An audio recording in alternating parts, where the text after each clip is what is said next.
এখানে মেকানিক্যালের যারা কাজ শিখে আমরা তাদের দিয়ে ফ্যাক্টরি মেশিন চালাই। যেমন এরা আমাদের কাছে কাজ শেখার পরে এখন মোটামুটি ওদের হাত কন্ট্রোল হয়ে গেছে বা কাজ কাম মোটামুটি সবকিছু বুঝে, যে কারণে আমাদের এই ফ্যাক্টরিতে কিছু মেশিন ছিল যেগুলো লাইনে দেবে, স্টোরেজ ছিল, এগুলো আমরা এখন ঠিকঠাক করে তাদেরকে লাইন দিয়ে দেবো। ওরা এই মেশিনগুলা অ্যাডজাস্টিং করে যে প্রত্যেকটা মেশিনের সেলাই ধরায় রাখছে, এগুলো আস্তে আস্তে সব লাইনে দেবে। এখন সুজন, আজকে কয়টা মেশিন ওকে করলা? বস আজকে টোটালে 15টা মেশিন ও করছে। এখন ফিট অফ দা ওয়ে করছো, তাই না? তোমরা কাজ শেখো কোথায়? আমরা কাজ শিখি হচ্ছে Nizam garments and mechanical training centre. Nizam garments mechanical training centre. ওখানে কাজ শেখার পরে যেখানে অ্যাপ্লাই করতেছো কেমন লাগতেছে? বস ভালো লাগতেছে। ভালো। এখন তো মোটামুটি সব বুঝতেছো নাকি? তোমরা তো কাজ ওখানেই শেখো নাকি?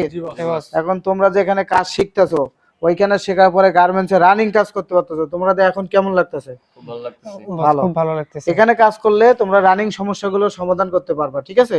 এখন এখানে যে কাজ করে, যে প্রত্যেকটা মেশিন একটু দেখাও, প্রত্যেকটা মেশিনে যে সুইং ধরায় রাখছে তারা, এখানে এই যে মেশিনগুলো আছে সবগুলো ওকে করছে, প্রত্যেকটা মেশিনে যে সুইং ধরানো আছে। আপনারা যারা কাজ শিখতে চাচ্ছেন, গার্মেন্টস মেকানিক্যাল কাজ শিখতে যাচ্ছেন, তারা আমাদের সাথে যোগাযোগ করতে পারেন। আমাদের স্ক্রিনে নাম্বার দেওয়া থাকবে অথবা আমাদের প্রোফাইলে নাম্বার দেওয়া থাকবে। আপনারা যারা কাজ শিখতে যাচ্ছেন অবশ্যই আমাদের সাথে যোগাযোগ করবেন।